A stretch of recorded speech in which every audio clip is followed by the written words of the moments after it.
October Switch games, including Mario Kart Live Home Circuit, Nintendo argues in court that Joy-Con drifting doesn't exist while telling us to charge our Nintendo Switches, Super Mario Bros. 35 taking over the world by storm, and Minecraft Steve Smash crashing Twitter, plus Pokemon Sword and Shield Crown Tundra DLC. That's only a few stories, because we have no news intro this time, as instead this video is sponsored by Skyforge. They support the channel and future Zelda quality video productions on it. Skyforge is an upcoming free-to-download and play action MMO sci-fi game, which will hit the Nintendo Switch eShop this fall. Get ready to team up with players from around the world to explore and defend the world of Alien. Third-person action is the name of the game, as you battle invading monsters and with powerful attacks repel any threat through 18 different unlockable classes. Skyforge has been optimized to control masterfully docked and undocked on the Nintendo Switch, with any controller setup you like, and even better, no paid Nintendo Switch Online subscription is required to play, and by heading over to the link in the description below and signing up through the landing page, you will receive news and be notified about exclusive free gifts, which will be available after the game launches this fall. But now, since we're on the topic of upcoming games, let's first go over some of them before getting into Minecraft and Smash. Or more specifically, October Switch Games Roundup, as October is packed with titles coming to the Nintendo Switch. Super Mario Bros. 35, which we will get back to later on, is already out, and far more is on its way on top of Smash Minecraft and Pokemon Sword and Shield DLC. So here's our selection of the biggest releases, which we sadly don't have the time to detail other than giving you the title as well as the release date for when the game is coming, as this video is already packed with all the topics. Let's begin with FIFA 21 Legacy Edition, which is coming out on October 9th, but actually there's a way more interesting puzzle adventure game, which is literally titled I'm Dead, which is coming out the day before on October 8th. On October 13th we have G.I. Joe Operation Blackout, which I really hope is another crappy licensed game on Nintendo Switch. We need more Samurai Jack Battle Through Time games when it comes to licensed pop culture experiences on the Nintendo Switch, at least this year. Next, on October 16th, it's time for new Mario Kart AR or Mixed Reality Experience. We will get back to this game in this video as it got a rather major preview and looks more promising than ever. The $100 entry fee will actually be worth it. But let's go over the other games on the list first and a few other stories before we return back to Mario Kart Live Home Circuit. Since on October 27, we have Cobra Kai, the Karate Kid saga continue, a beat 'em up which is another licensed game. Let's see if it or G.I. Joe will be better on the Nintendo Switch. Last but not least, we have Pikmin 3 Deluxe, which is coming to the Nintendo Switch on October 30th, but you probably already knew that. So let's instead move over to Minecraft and Steve in Smash. Yes, the meme has turned into reality. Twitter crashed and you can actually rock the block in the largest fighting game of all time from October 13. Though he, Alex, Zombie and Enderman are not for everyone, as Steve, through the Super Smash Bros. Ultimate DLC Pack 7 in Fighter Pass 2, is a very complex character and could end up as OP, or if you prefer as a broken Smash fighter, which has a lot of advantages like fighting, mining, crafting, building obstacles and temporary platforms, gliding and so on. But also serious disadvantages like very low jumping height, weapon durability, need to stop up to mine, using of materials and so on.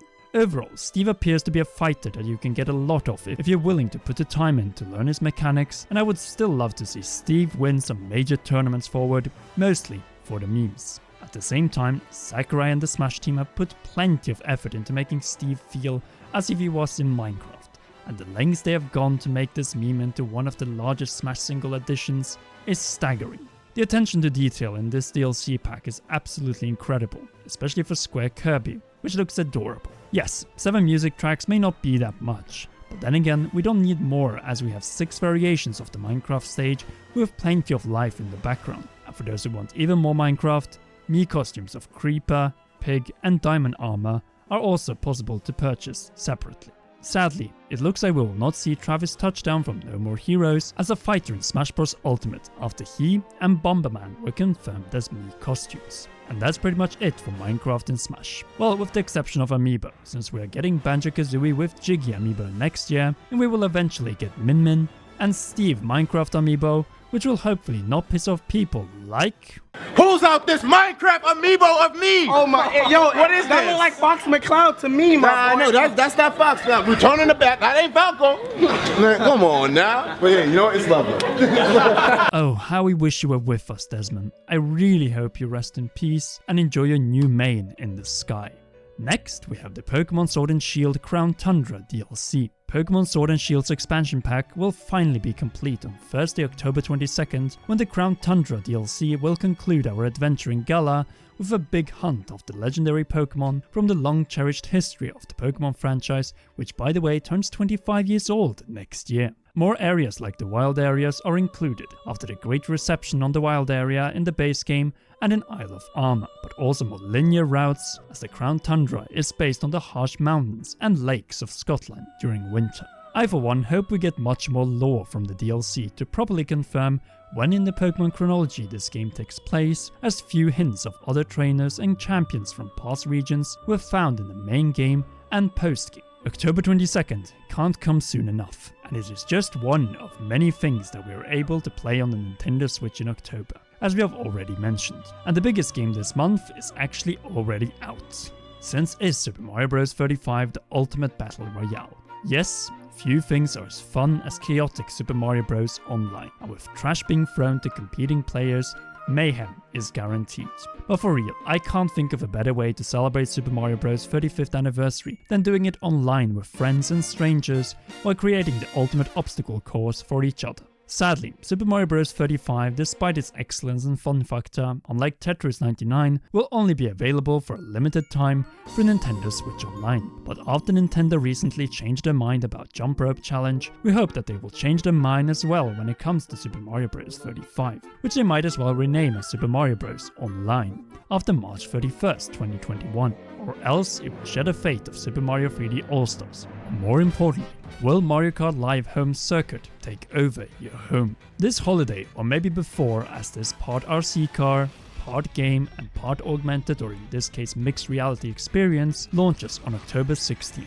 The $100 entry fee may appear as a steep one, but let's have a look at how much we're getting in return. First and foremost, a physical RC car that we can both display on our shelves and control through the Nintendo Switch, cardboard checkpoint gates, and what at first seemed like a gimmick Mario Kart experience, but with recent previews looks to actually be a pretty fun holdover until we get a brand new mainline installment in the Mario Kart series a few years from now. So what makes this experience more impressive than we initially thought? For one, racetrack creation, and the variety that is at play here. You can easily create unique courses that differ, maybe not so much in real life surroundings, as we're still in our living rooms, but more in the overlay design of the racetracks. In fact, this feels a little like Mario Kart Maker, with Mario Kart power-ups and hazards in augmented reality, which directly impacts the physics of the remote-controlled car in real life. There's just so much more to this game.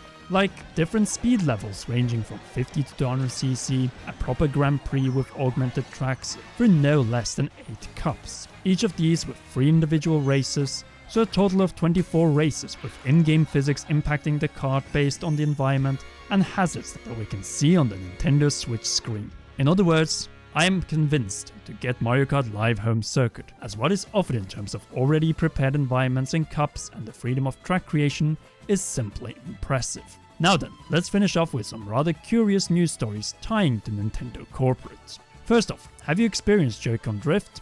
Well, I definitely have. And according to Nintendo, I haven't. And they are actually arguing that Joy-Con drift simply doesn't exist in court, which might sound completely ridiculous. But based on the number of compensation cases that Nintendo faces as a result of the flaw of their bundled controller, I'm not really that surprised that they are taking this stance. It is just that in this case, it doesn't really make sense, as tens of millions of Nintendo Switch owners, and plenty of them having drifting Joy-Cons, beg to disagree with the big N. And more likely than not, Nintendo's argument that Joy-Con drift is just fake news is as dead in the water as the Wii U is in 2020. Well, at least they have a good point in their reminder that we need to charge our Nintendo Switches at least twice a year. And if you thought that was absurd, then wait for Meme of the Week after liking this video and subscribing. And of course, press the notification bell and again for all notifications for more Nintendo news and Nintendo Switch videos.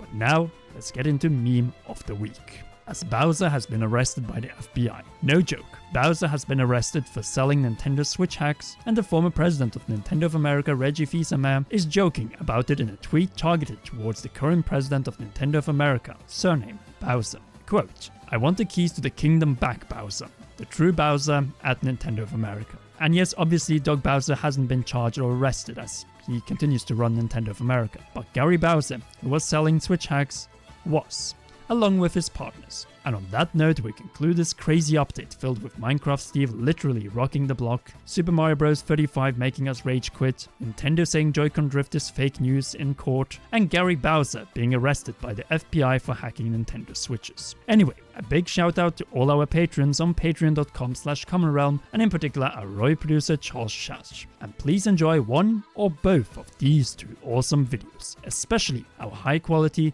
Zelda Master Sword timer.